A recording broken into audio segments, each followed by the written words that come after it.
Welcome student. আজকে আমরা class 12-এর প্রথম যে চ্যাপ্টারটা আছে ইলেকট্রিক ফিল্ড সেটা আজকে শুরু করব। দেখো, প্রথমেই ইলেকট্রিক ফিল্ডে আমাদের কুলম্বস ল মানে কুলম্বের সূত্র যেটা বলেছে যে দুটো চার্জ আছে Q1 এবং Q2, এদের মধ্যে ডিস্টেন্স হচ্ছে R। তাহলে এই যে এদের মধ্যে যে ফোর্সটা হবে সেই force is proportional to product of the two charge Q1 Q2-র গুণফলের সঙ্গে সমান, এবং এদের যে ডিস্টেন্স বিটুইন দেম এর সঙ্গে F proportional to 1/r²। Therefore আমরা লিখতে পারি F proportional to Q1 Q2/r²। এখানে প্রপোর্শনাল টু তুলতে গেলে আমরা একটা কনস্ট্যান্ট টার্ম আনি, সেটাকে K ড্যাশ লিখেছি। K ড্যাশ ইন সিজিএসে K dash is equal to 1/K in CGS system. এখানে সিজিএসে K এর ভ্যালুটা 1 হয় in air medium or vacuum, বায়ু অথবা শূন্য মাধ্যমের ক্ষেত্রে। দেয়ারফর আমরা লিখতে পারি in CGSA F equals to Q1 Q2/r². For SI system K dash is equal to 1/4π/0।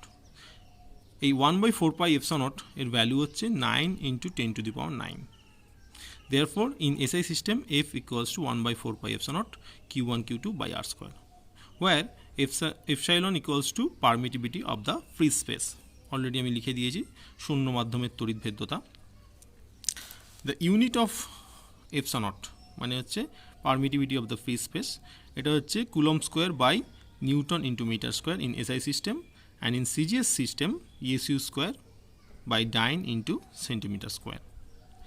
And the dimension এপসিলনের সেটা হচ্ছে, দেখো ডাইমেনশনের প্রথমে আমরা লিখেছি I² মানে কিউ মানে হচ্ছে I²T² by ml (2⁻² into L²। এটা কীভাবে এলো না, এপসাইলনকে যদি তুমি ওপরে তোলো তাহলে Q1 Q2 ওপরে আছে, এফটা নিচে আছে, তাহলে Q1 Q2 হচ্ছে Q² মানে হচ্ছে Q সমান IT, ওই জন্য I²T² হলো। আর এফের ডাইমেনশন হচ্ছে ml (2⁻²), আর এখানে R² আছে মানে এর ডাইমেনশন হচ্ছে L²। দেয়ারফর আমি এখান থেকে লিখতে পারি m⁻⁻1 L⁻³ T⁴ I⁻²। এবার এখানে ডেফিনেশন অফ ইউনিট চার্জ, দুটো চার্জ যদি সেম হয় এদের মধ্যে distance in CGS unit distance যদি 1 সেন্টিমিটার হয় and the force between them equals to 1 ডাইন যদি হয়, তাহলে আমরা এই ইকুয়েশনটা আমরা লিখতে পারি এফের জায়গায় 1 হচ্ছে Q²/1² মানে Q হচ্ছে +-1। তাহলে দুটো চার্জ যদি 1 সেন্টিমিটার ডিস্টেন্সে পরস্পরকে 1 ডাইন ফোর্স অ্যাপ্লাই করে তাহলে তাদেরকে আমরা প্রত্যেককে ইউনিট চার্জ বলবো। আর ইন এসআই সিস্টেমে আমরা কি দেখেছি 1/4π/0 Q1 Q2/r²। এখানে F যদি 9 × 10⁹ হয় তাহলে আমরা কি লিখতে পারি, F হচ্ছে 9 × 10⁹। 1/4π/0 মানে হচ্ছে দেখো 9 × 10⁹। Q মানে হচ্ছে Q1 Q2 সমান Q ধরেছি, ওইখানে Q² লিখবো। আর ডিস্টেন্সটা যদি 1 মিটার হয় তাহলে এটা পুরোটা কেটে যাচ্ছে, দেয়ারফর Q হচ্ছে +-1। নেক্সট দেখো Coulomb's law in vector form, মানে ভেক্টর রূপটা কি কুলম্ব সূত্রে। তাহলে দেখো এখানে Q1 চার্জ আছে, এখানে Q2 চার্জ আছে। তাহলে আমি দেখতে পাচ্ছি এখানে দেখিয়েছি যে R1 + R21 is equal two, যদি R2 ভেক্টর হয় therefore R12 is equal to R2 - R1, আর R2 + R21 is equal to R1 যদি হয় তাহলে আমরা বলতে পারি R21 equals to R1 - R2। তাহলে এখানে F12 মানে হচ্ছে force acting on Q2 for Q1, Q1 এর জন্য Q2-র ওপর ক্রিয়াশীল বল, Q1 এর জন্য Q2-র ওপর ক্রিয়াশীল বল। এই ফর্মুলাটা হচ্ছে 1/4π/0 Q1 Q2/r12² ইন্টু r12 এই r12 মানে কি r12 ভেক্টর বাই r12 এর ম্যাগনিটিউড বা মান, ওই জন্য r12 কিউ হয়ে যাচ্ছে। আমি এখানে দেখিয়েছি r12 is equal to r12 vector by r12 এর মড, তাহলে এখানে আমি লিখেছি, তাহলে এটা কিউ হয়ে যায় আর উপরে r12 ভেক্টর হয়। ঠিক একইভাবে সিমিলারলি F21 মানে Q2-র জন্য Q1-এর ওপর ক্রিয়াশীল বল, এখানে লিখেছি force acting on Q1 for Q2, তাহলে এটা হচ্ছে 1/4π/0 Q1 Q2/r21 এর কিউব, আর এখানে r21 ভেক্টর একইভাবে। Therefore F12 equals to minus of F21। Next হচ্ছে আমাকে এখানে ডাইলেকট্রিক কনস্ট্যান্ট লিখেছি। ডাইলেকট্রিক কনস্ট্যান্ট হচ্ছে আমরা এটা হচ্ছে ratio of permittivity of A medium and permittivity of the free space, মাধ্যমের তড়িৎভেদ্যতা বা শূন্য মাধ্যমের তড়িৎভেদ্যতা, এই দুটোর অনুপাতকেই বলা হয় আমাদের পরাবৈদ্যুতিক ধ্রুবক বা dielectric constant of A medium. এটা একটা ইউনিটলেস কোয়ান্টিটি, যেহেতু সমজাতীয় রাশির অনুপাত, ওই জন্য ইউনিটলেস কোয়ান্টিটি। নেক্সট আমরা এখানে দেখেছি যে force due to a continuous charge distribution. এখানে ধরো আমি এর ওপর চার্জ আছে, তো তাহলে এখানে ডিএল আমি একটা ক্ষুদ্র অংশ নিলাম, এখান থেকে আর ডিস্টেন্স দূরে আমি একটা Q0 চার্জ ধরলাম, ঠিক আছে। তাহলে আমরা এখানে লিনিয়ার ডেন্সিটি বলতে কী বুঝি? লিনিয়ার ডেন্সিটি কি আমরা ল্যামডা ধরেছি, ল্যামডা হচ্ছে চার্জ, এখানে ডিকিউ যদি চার্জ থাকে ডিকিউ বাই ডিএল, ঠিক আছে। তাহলে DL DQ amount in DL distance, এটাকে বলে লিনিয়ার ডেন্সিটি। দেন এখানে ডিকিউ সমান কি? ল্যামডা ডিএল হলো। Now force acting on Q0 charge for DQ, DQ এর জন্য কিউ এর ওপর ক্রিয়াশীল বল, সেটা যদি ডিএফ হয় তাহলে আমরা লিখতে পারি 1/4πε Q0 dq by r square into r cap. এখানে ডিকিউ এর ভ্যালুটা আমরা অলরেডি বের করে নিয়েছি এখান থেকে, এখানে ল্যামডা ডিএল লিখে দিলাম ইন্টু আর ক্যাপ। তাহলে টোটাল ফোর্স বলতে দেখো এইখানে পুরোটা জায়গা জুড়ে চার্জটা আছে, তাহলে সব অংশের জন্য টোটাল ফোর্সটা এর ওপর কত অ্যাক্টিং হবে সেটা আমরা ইন্টিগ্রেশন করে বের করব। তাহলে এখানে এফ সমান ওই জন্য লিখেছি 1/4πε Q0 integration of L, total এই এল লেন্থের জন্য। ডিকিউ এর জায়গায় আমরা ল্যামডা ডিএল লিখেছি, তাহলে Q0টা বেরিয়ে এলো, ইন্টিগ্রেশনের বাইরে এলো, তাহলে কী পড়ে রইল? ল্যামডা এই r cap into DL by r square. যদি আমরা টোটাল ইন্টিগ্রেশনটা করি তাহলে টোটাল ওই লেন্থের জন্য, লেন্থে যে চার্জ আছে তার জন্য Q0 ওপর যে ফোর্স অ্যাক্টিং হবে সেটা আমরা পাবো। সিজিএস সিস্টেমেও আমি এইভাবে লিখেছি, 1/4πε থাকে না, দেয়ারফর সিজিএস সিস্টেমে এইভাবে লেখা যায়।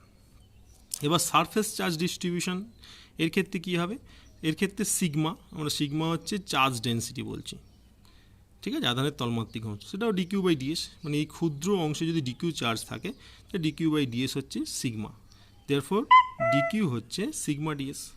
তাহলে আমরা এখানে লিখতে পারি যে force acting on Q0 for DQ charge, মানে এই ডিকিউ চার্জের জন্য এর ওপর ক্রিয়াশীল বলটা কত, সেটা যদি ডিএফ হয় তাহলে ডিএফ হচ্ছে 1/4πε Q0 dq r cap by r square. এখন ডিকিউ তো আমরা ওখানে বের করে নিচ্ছি অলরেডি, সিগমা ডিএস এখানে বসিয়ে দিচ্ছি বাই আর স্কোয়ার। তাহলে টোটাল এই সারফেস, মানে টোটাল সারফেসটাকে যদি এস ধরি, এই পুরোটার জন্য এর ওপর ক্রিয়াশীল বল কত হয়, টোটালটা হচ্ছে, তাহলে আমরা ইন্টিগ্রেশন চাপাতে হবে, এই টোটালটার ওপর ইন্টিগ্রেশন যদি চাপাই তাহলে Q0টা বেরিয়ে আসে sigma r cap DS by r square. In CGS system 1/4πε এই টার্মটা থাকবে না, ওই জন্য এখানে দেখো সিজিএস সিস্টেমে কিছু আনিনি। এবার একইভাবে ভলিউমের ক্ষেত্রে আমি দেখাই, ভলিউম চার্জ ডিস্ট্রিবিউশন ছবিটা হচ্ছে এখানে, মানে একটা ভলিউম এখানে ডিভি হচ্ছে, এর মধ্যে ডিকিউ চার্জ আছে, তার জন্য এর ওপর যে ফোর্সটা অ্যাক্টিং হবে সেটা দেখো। তাহলে আমি এখানে ধরে নিয়েছি charge distribution, surface charge density সেটা হচ্ছে রো হচ্ছে ডিকিউ বাই ডিভি, তারপর ডিকিউ হচ্ছে রো ইন্টু ডিভি।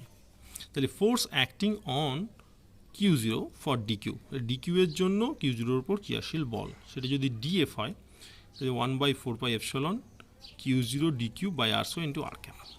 তাহলে আমরা এখান থেকে ডিকিউ এর জায়গায় রো ডিভি লিখে দিচ্ছি, আর টোটাল যদি আমি ভলিউমটা কনসিডার করি, টোটাল ভলিউমের জন্য আমি এখানে ভি একটা টার্ম আনবো, ভি এখানে দেখো, এখানে লিখতে হবে ইন্টিগ্রেশন নিচে ভি টার্মটা। তাহলে আমাদের কী হয়ে যাচ্ছে, টোটাল ইন্টিগ্রেশন চাপলে Q0টা বেরিয়ে যাচ্ছে rho r cap dv by r square, ঠিক আছে। এটা টোটাল ভলিউমের জন্য আমরা Q0 ওপর কতটা ফোর্স অ্যাক্টিং হলো সেটা পেয়ে গেলাম। আর এখানে ইলেকট্রিক ফিল্ড ইন্টেন্সিটি, এই টার্মটা কীভাবে আসছে দেখো, এফ আমরা তো এটা জানি অলরেডি, কুলম্বস ল। এবার Q2কে যদি আমি 1 ধরি, ঠিক আছে, আর Q1 যদি Q হয়, তার মানে একটা ফিল্ডের মধ্যে যদি একক আধান আনো, ঠিক আছে, সে যে বল অনুভব করবে সেটাই হচ্ছে ইলেকট্রিক ফিল্ড ইন্টেন্সিটি, তাই তো। তাহলে এখান থেকে আমরা Q2কে 1 করে দিলাম, আর Q1কে Q ধরলে আমার এইটা আসে, এইটা আসে 1/4πε Q বাই আর স্কোয়ার। তাহলে আমার ই এর ভ্যালুটা হচ্ছে এফ বাই কিউ। তাহলে ইউনিট অফ ই কী হবে, নিউটন পার কুলম্ব, ওই জন্য লিখেছি দেখো ফোর্স পার চার্জ। আর সিজিএস পদ্ধতিতে ডাইন পার ইউসিউ।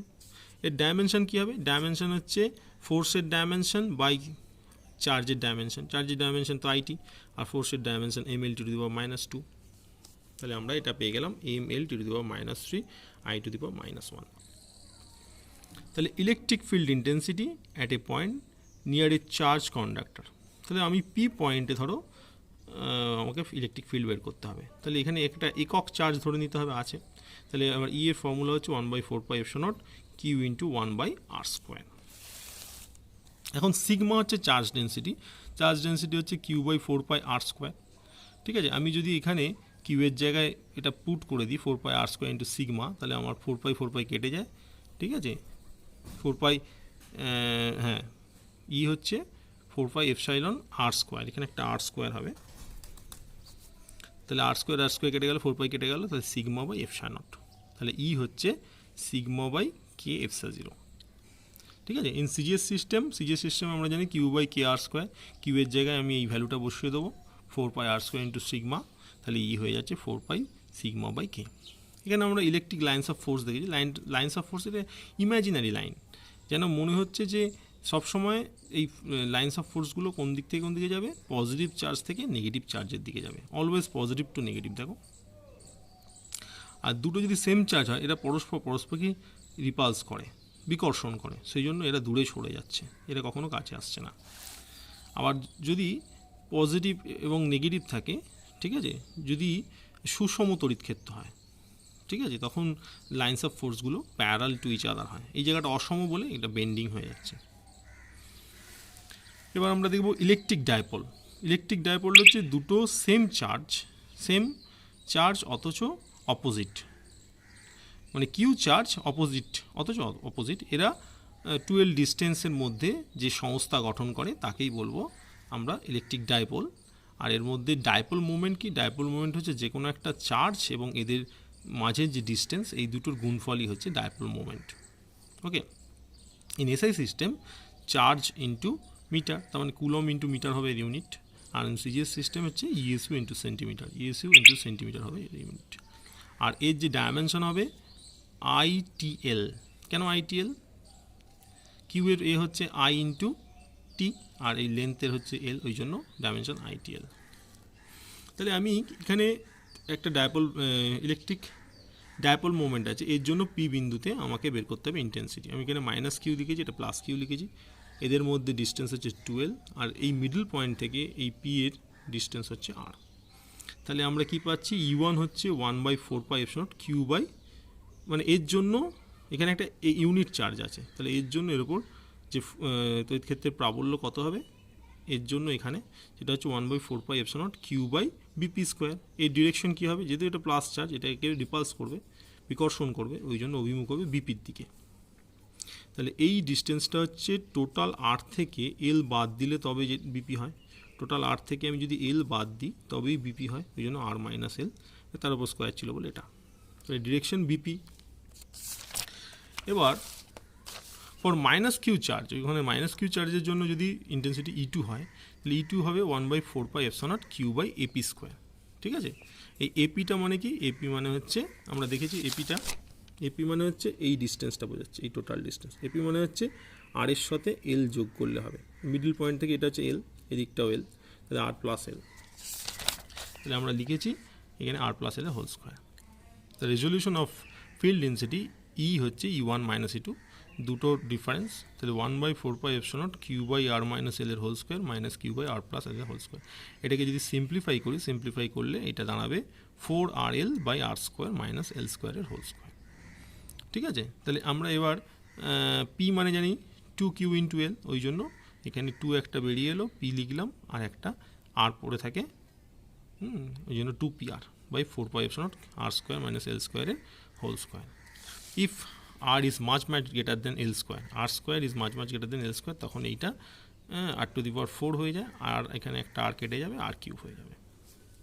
Field intensity at A bisector of A dipole. তাহলে আমি এখানে ডাইপোল মোমেন্ট নিয়েছি -q + q, তাহলে এর জন্য পিতে আমাদের ইন্টেন্সিটি বের করতে হবে। দেখো এখানে একটা ইউনিট চার্জ থাকবে, একে রিপালস করবে, ওই জন্য এর ডিরেকশন এদিকে, আর -q একে অ্যাট্রাক্ট করবে, ওই জন্য E2 এর ডিরেকশন এদিকে।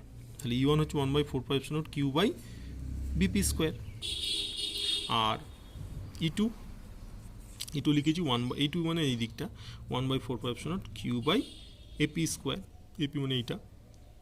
তাহলে E1 যদি E2 হয়, কারণ AP is equal to BP, এর ক্ষেত্রে ডিরেকশনটা হবে বিপি অভিমুখে, দেখো, আর এর জন্য পি অভিমুখে ডিরেকশন আমি দিয়ে দিয়েছি।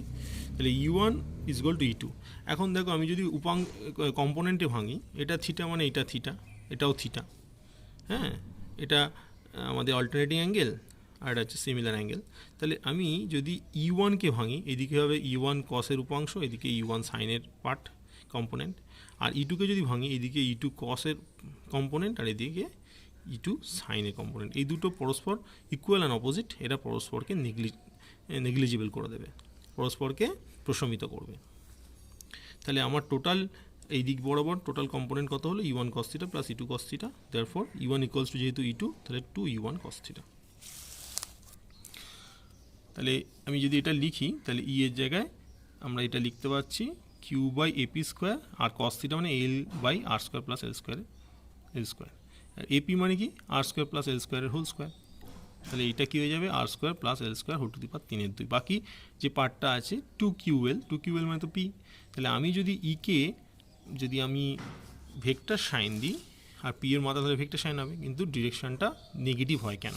দেখো, ডিরেকশনটা নেগেটিভ হয় কারণ পি এর ডিরেকশন সবসময় -Q থেকে +Q এর দিকে হয়, আর এখানে আমার ই এর ডিরেকশনটা এদিকে, এটা ই এর ডিরেকশন আর এটা পি এর ডিরেকশন, ওই জন্য পরস্পর বিপরীত দিকে। তাহলে পি এর ডিরেকশন আমরা দেখতে পাচ্ছি এই দিকে, আর ই এর ডিরেকশন এই দিকে, ওই জন্য মাইনাস হলো। এবার field intensity at any point due to an electric dipole, ঠিক আছে, যে কোনো এর জন্য। তাহলে আমি -Q +Q এখানে লিখেছি। তাহলে এখান থেকে আমি পি পয়েন্টে বের করতে হবে আমাদের ইলেকট্রিক ফিল্ড ইন্টেন্সিটি। তাহলে আমি এই দিকটা হচ্ছে পি এর ডিরেকশন হচ্ছে এইদিকে, তাহলে এইদিকে কস কম্পোনেন্ট, এদিকে সাইনের কম্পোনেন্ট। তাহলে এদিক বরাবর, তাহলে এটা অক্ষের ওপর অবস্থিত, এদিক বরাবর যদি আমি ইলেকট্রিক ফিল্ড দেখি অক্ষের ওপর অবস্থিত, ওই জন্য আমরা কি করেছি, যদি আর স্কোয়ার ইজ মাঝ গ্রেটার দেন এল স্কোয়ার হয়, তাহলে আমি এলটাকে তো নেগলিজিবল ধরেছি, ওই জন্য এখানে পি বাই আর কিউ হয়েছিল। দেখো, পি বাই আর কিউ হয়েছিল। তাহলে অক্ষের ওপর হলে E1 সমান কী হবে?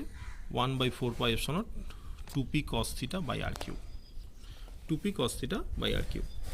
আর এইটা হচ্ছে E2টা কত হবে? না, E2টা হবে 1/4πε0 p sin θ by r cube. তাহলে এটা অক্ষের ওপর হলে 2p বাই আর কিউ হয়, আমরা জানতাম। আর ইকুইটোরিয়াল পজিশন বা বাইসেক্টর পজিশন যদি হয়, তাহলে পি বাই আর কিউ হয়। কিন্তু এদিক বরাবর হলে পি এর জায়গায় পি cos θ আসে, আর এদিক বরাবর হলে বা বাইসেক্টরের ওপর হলে সাইন উপাংশ আসে, ওই জন্য সাইনটা লিখেছি। তাহলে ই হচ্ছে √E1 square plus E2 square, therefore 1/4πε0 P by r কিউবটা বেরিয়ে আসবে √2 cos θ হোল স্কোয়ার, মানে 4 cos square θ plus sine square θ। এবার দেখো, সাইন স্কোয়ার θ প্লাস cos θ সমান 1 হয়, বাকিটা 3 cos স্কোয়ার θ হয়। এবার অ্যাক্সিয়াল পজিশনে কী হয়? থিটাটা 0 হয়। থিটা যদি 0 হয়, তাহলে ই হচ্ছে 1/4πε পি বাই আর কিউব √1 + 3। কেন? না, cos θটা 0, cos 0 তো 1, cos 0 যদি 1 হয়ে যায়, তাহলে এটা 3 হয়ে যাচ্ছে। তাহলে এটা হচ্ছে 1/4πε 2p বাই আর কিউব। আর যদি বাইসেক্টর পজিশন হয়, তাহলে থিটাটা তো 90 ডিগ্রি, তাহলে cos 90 সমান 0। ফর্ম 1 উই গেট পি সমান 1/4πε P by r cube √1 plus cos square 90 যদি আমি নয়, cos 90 তো 0, তার মানে পি বাই আর কিউ হবে। এবার লাস্ট পয়েন্ট যেটা আমরা দেখছি, যে এটা একটা ডাইপোল মোমেন্ট আছে, এটা কিউ, এখানে -Q। তাহলে সুষম তড়িৎ ক্ষেত্রে আছে, এর উপর ফোর্স অ্যাক্টিং হচ্ছে QE, এটা হচ্ছে -QE। তাহলে দ্বন্দ্ব কাজ করছে, দ্বন্দ্ব বা কাপল কাজ করছে। তাহলে নেট ডাইপোল মোমেন্ট কিন্তু 0, কারণ +QE আর -QE ইকুয়ালস টু 0। তাহলে টর্ক, যেটা টর্ক কাজ করবে, যে কোনো দুটো সমান বলের যে কোনো একটা বল এবং এদের মধ্যে ডিস্টেন্স বিটুইন দুটো ক্রিয়ারেখার মধ্যে লম্ব দূরত্ব। দুটো ক্রিয়ারেখা কত? এইটা একটা ক্রিয়ারেখা আর এটা একটা ক্রিয়ারেখা। এই লম্ব দূরত্বটা কীভাবে বের করবো? না, এই দূরত্বটা হচ্ছে 12, এই দূরত্বটা আমার 12। এটা যদি থিটা হয়, তাহলে লম্ব বাই অতিভুজ is equal two sine theta, therefore লম্ব হচ্ছে অতিভুজ সাইন থিটা, মানে 12 সাইন থিটা হবে। তাহলে এখানে আমরা পেয়ে গেলাম এই বলটা হচ্ছে কিউবি ইন্টু 12 সাইন থিটা, তারপর 2 কিউবেল হচ্ছে পি, আর ই সাইন থিটা মানে পি ক্রস ই, টাউ সমান পি ক্রস ই। যদি থিটা 0 হয় বা 180 ডিগ্রি হয়, সাইন 0 মানে তো 0, তখন টাউ যে টর্কটা হবে সেটা 0 হয়, টর্ক ইজ মিনিমাম, সর্বনিম্ন হবে। আর থিটা যদি 90 হয়, টাউ সমান পি সাইন 90, মানে সাইন 90 তো 1, এই জন্য পি। তাহলে পি যদি এদিক বরাবর কাজ করে আর ই যদি এদিকে কাজ করে, এদের মধ্যে অ্যাঙ্গেল যদি থিটা হয়, তাহলে পি ক্রস ই, আমি যদি ডান পাকে স্ক্রুকে ঘোরাই তাহলে টাউ সমান পি ক্রস ই। তাহলে আজকে আমাদের প্রথম পার্টটা এখানেই শেষ হলো। তোমাদের কেমন লাগলো ভিডিওটা তোমরা জানাও, তারপর আমি নেক্সট ভিডিও আপলোড করব, তখন দেখো তোমাদের কেমন লাগলো আমাকে একটু লিখে জানাও।